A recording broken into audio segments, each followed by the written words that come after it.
बहुत पुराने ज़माने की बात है। एक वसीओ अरीज सल्तनत थी जिसका बादशाह बेहद ताकतवर, दौलतमंद और रोबदार था। उसके महल सोने से चमकते थे। दरबार में सैकड़ों खादिम, वजीर और सिपाही मौजूद रहते। मगर इस सारी शान शौकत के बावजूद बादशाह के दिल में सुकून नाम की कोई चीज़ न थी।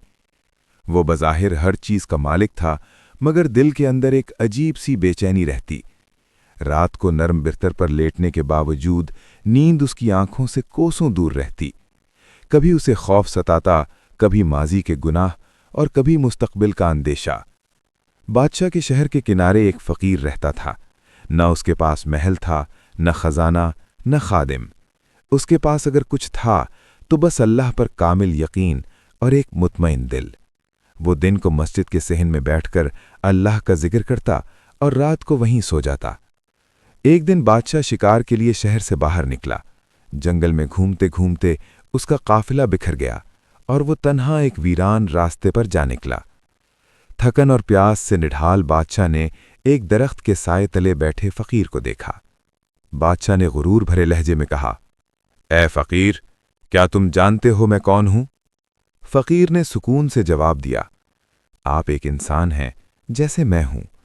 फ़र्क सिर्फ इतना है कि आपके हाथ खाली हैं और मेरे दिल खाली नहीं। ये सुनकर बादशाह चौंक गया। उसने कभी किसी को इस अंदाज में बात करते नहीं सुना था। बादशाह ने पूछा, तुम्हारे पास कुछ नहीं, फिर भी इतने मुतमईन कैसे हो?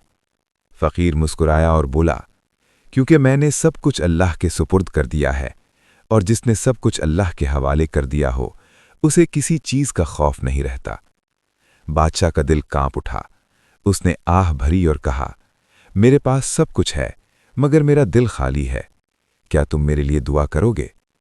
फ़कीर ने आसमान की तरफ हाथ उठाए और निहायत आजिज़ी से कहा, ए अल्लाह, अगर ये बादशाह तेरे करीब होना चाहता है तो इसके दिल से गुरूर निकाल दे, और अगर ये गुरूर से चिमटा रहे तो इससे इक़्तिदार छीन ले ताकि ये तुझे पहचान ले।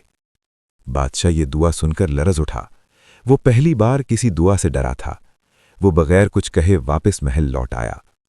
चंद ही दिनों बाद हालात बदलने लगे। दरबार में इख्तिलाफात, वजीरों की साजिशें और रियाया की शिकायतें बढ़ने लगीं। बादशाह जो कभी खुद को नाकाबिले शिकस्त समझता था, अब बेबस महसूस करने लगा। एक रात वो महल से निकलकर तन्हा उसी फ़कीर के पास पहुंचा। आंखों में आंसू थे, आवाज़ लरज़ रही थी। बादशाह ने कहा, ए अल्लाह के बंदे, तुम्हारी दुआ कबूल हो रही है।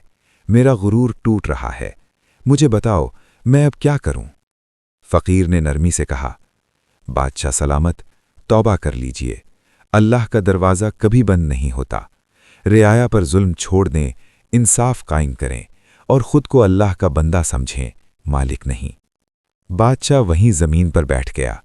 उसने सच्चे दिल से अल्लाह के हुजूर तौबा की। आंसुओं के साथ उसके दिल का बोझ हल्का होने लगा।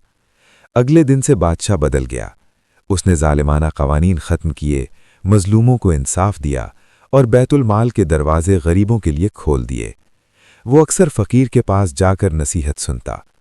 कुछ अरसे बाद वही बादशाह लोगों में आदिल हुक्मरान के नाम से मशहूर हो गया।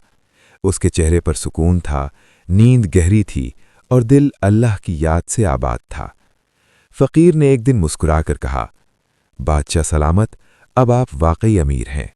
बादशाह ने आजिज़ी से जवाब दिया, हाँ, क्योंकि अब मैं अल्लाह का मोहताज हूँ और यही सबसे बड़ी दौलत है।